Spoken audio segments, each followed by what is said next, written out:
Shalom, Kristu Yezu akuzwe. Turi kuwa mbere tariki ya 31 ukwezi kwa 10 2022. Turahimbaza abatagatifu Quintini, Alfonsi, Rodriguez. Abizihiza bazina babo mbifurije umunsi mwiza. Dutangiye icyumweru, ndifuriza buri wese kugendana na Nyagasani. Nyagasani azaha umugisha ibyo uteganya, kandi ntuzagire icyo ukora umwibagiwe. Isomo rya mbere turarisanga mu ibaruwa Mutagatifu Pawulo yandikiye Abanyafilipi umutwe wa 2 umurongo wa 1 kugeza ku wa 4. Bavandimwe, niba inkunga yanyu iri muri Kristu, niba koko mutera imbere mu rukundo, niba koko muhuriye kuri Roho Mutagatifu, niba kandi mufite umutima w'impuhwe, ngaho nimunsenderezemo ibyishimo, mutekereza kimwe, muhuje urukundo, muhuje n'umutima, murangamiye bimwe. Pawulo Mutagatifu yahoraga ahangayikiye abakristu, bakwicamo ibice agashavura, ariko baba hamwe bakamusenderezamo ibyishimo. Ibi byishimo ni iby'umubyeyi utekereza abana, ni iby'umubyeyi wifuriza abana be icyiza. Nta kintu kibabaza nko kubona abantu basenga ariko bakaryana. Nta kintu kibabaza nko kubona abantu basenga bakicamo ibice. Nta kintu kibabaza nko kubona abantu bavuga Imana ariko batavugana ubwabo. Hari abantu benshi bavuga ati ngenda senga, ariko agasenga atavugisha umugore we cyangwa umugabo we, agasenga atavugisha umuturanyi, agasenga atavugana n'uwo bakorana, agasenga atavugana n'uwo bavindimwe. Bene urwo rukundo si urw'Imana, nta nubwo ari urukundo, ni ikindi ningirwa rukundo. Pawulo Mutagatifu rero ati mugire umutima umwe, mu yandi magambo murangamira Imana mwese, kuko abarangamiye Imana irabahuza. Abatatiye Imana Sekibi akabatatanya. Sekibi ni se w'amacakubiri. Ntimukagire icyo mukora mubitewe n'ishyari cyangwa kwikuza, ahubwo mwicishe bugufi, buri umuntu yibwire ko abandi bamuruta. Mwoye guharanira ibyanyu gusa, ahubwo mwite no ku by'abandi. Ibi ngibi rero buri wese abyitayeho, amakimbirane menshi yakemuka. Buri wese arebye mugenzi we ndetse akibwira ko amuruta. Ikidutera ibibazo kimwe muri byo ni ukwirata, tukiyemera, tukireba, tukikunda, tukigarukiraho. Hahirwa abita ku bandi. Nyagasani duhe umutima ufite amaso, ureba kuko ukunda, kuko burya amaso y'umutima ni urukundo. Twoye guharanira rero ibyacu gusa, ahubwo twitangire abandi. Ndashimira Imana, abantu beza yashyize ku isi bitangira abandi nta nyungu bagamije. Turazirikana Zaburi y'130. Mana yanjye, tuza roho yanjye iruhande rwawe mu mahoro. Iyo umutima wacu uri ku Mana turatekana. Ariko iyo twatangiye kwiyobora, iyo twatangiye kugiza y'Imana, ni hahandi tubura amahoro, ndetse rimwe na rimwe tukayashakira aho atari, kubera ko twayaburiye iruhande rw'Imana, tutagiye iruhande rw'Imana. Ubwo ni ugushakira ubwayi mu kigunda. Nyagasani, tuza roho yanjye iruhande rwawe mu mahoro. Turisha umutima wanjye, wibuke ko ntagufite ntacyo nageraho.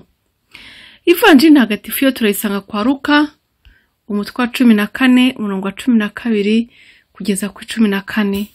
Muri icyo gihe Yezu yinjira mu nzu y'umwe mu bafarizayi b'abanyacyubahiro kuhafungurira. Yezu ajya mu nzu z'Abayahudi, akajya mu nzu z'abanyamahanga, akajya mu nzu z'abakene, akajya mu nzu z'abanyacyubahiro ntaho ahejwe. Hari igihe abantu bamwe bibwira ko kwegera umuntu w'umukire ari ukwirata, ntabwo ari byo.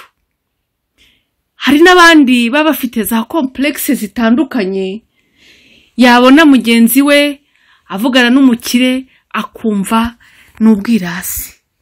Nyamara Yezu aduha urugero rw'uko nta muntu n'umwe yigeze aheza.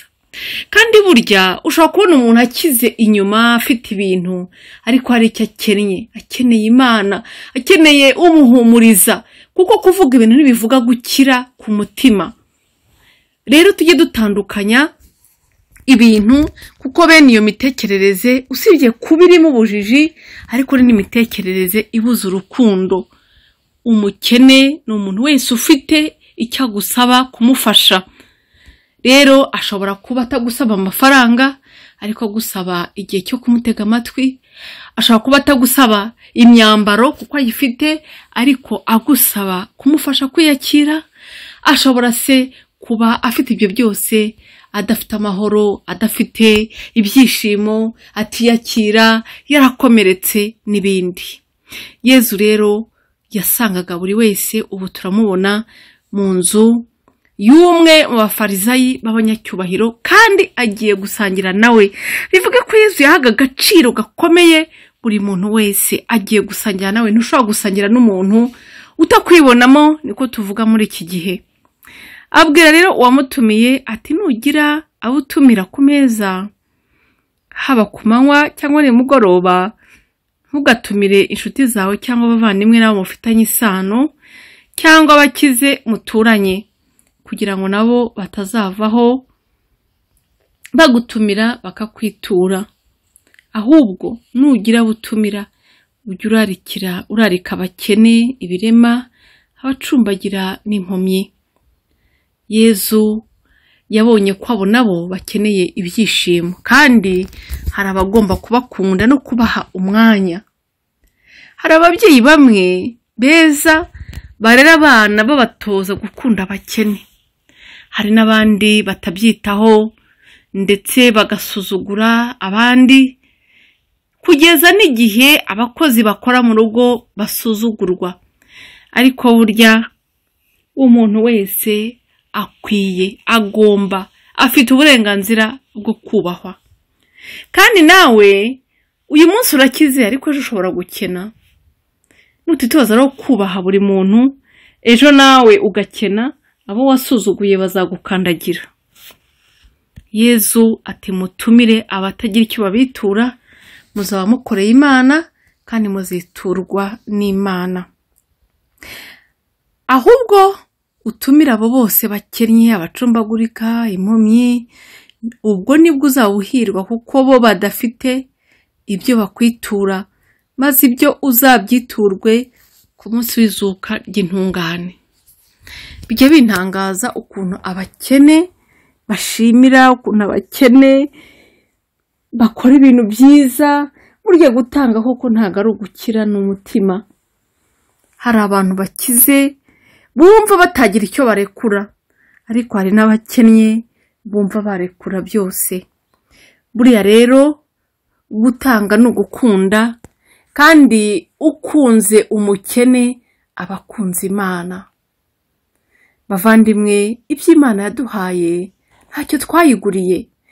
Ibyo yaguhaye yashoboraga kuba yarabihaye undi, yashoboraga kuba yarabihaye utazi, nawe ukajya ujya kumusaba. Niba rero uyu munsi wowe udasaba, menya ko hari ibyo Imana yakurinze. Wibuke abo ngabo bafite intege nke, wibuke abo ngabo bagukeneye. Kandi burya hari byinshi tubitse mu nzu zacu tutaragikeneye. Ushobora kuba ufite televiziyo 3 mu nzu, iyo muri etaje hejuru, iyo mu ruganiriro, niyo mu cyumba kindi cy'abashyitsi kitanagiramo abantu kenshi. Ariko hari umuntu wenda uhaye televiziyo imwe, wakwishima akanezerwa. Ushobora kuba ufite imyenda mu kabati ibitse, ukagura ukaronda, ukamara ukwezi utarayambara, ikazagera naho iva kuri mode, ukabona yataye agaciro, yabaye expired, utuyungu sinawambara, byararangiye. hari ibintu dutunze mu nzu zacu tutagikoresha. Bavandimwe, tubihaye abakene byakora. Niba warabuze ubutuma, uzantume unyohereze iyo myenda cyangwa izo nkweto. Hari abantu babyambara bakajya bagusabira umugisha amanywa nijoro. Hari abagororwa bari muri gereza mu nzu y'imbohe batagira icyo bambara. Hari abakene bari ku misozi batagira icyo bambara. Hari abatagira mituweli. Hari abana batagira amakaye yo kwigiramo. Hari abatagira inkweto zo kujyana gusenga, bagasiba amasengesho yo ku cyumweru kubera ko babuze icyo bambara kubera ipfunwe.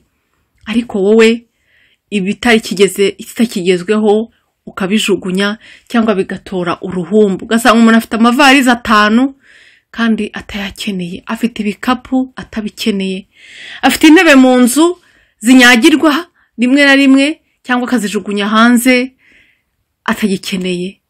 Bavandimwe, gira icyo urekura. Hari abantu babikeneye, bakwishima, bazajya bahora bagusabira, bazajya bakoherereza imbaraga z'imigisha kuko wabahaye ibyo ngibyo utagikeneye. Ariko kandi si n'ibyo gusa tugomba gutanga, tujye dutanga n'ibyo dukunda. Imana izabiduheramo umugisha. Utanga arahirwa kurusha uhirwa. Imana ikwiyereke, iguhe byose kandi iguhe no gusangira n'abandi. Ugire umugisha wayo, urakabaho.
Izina rye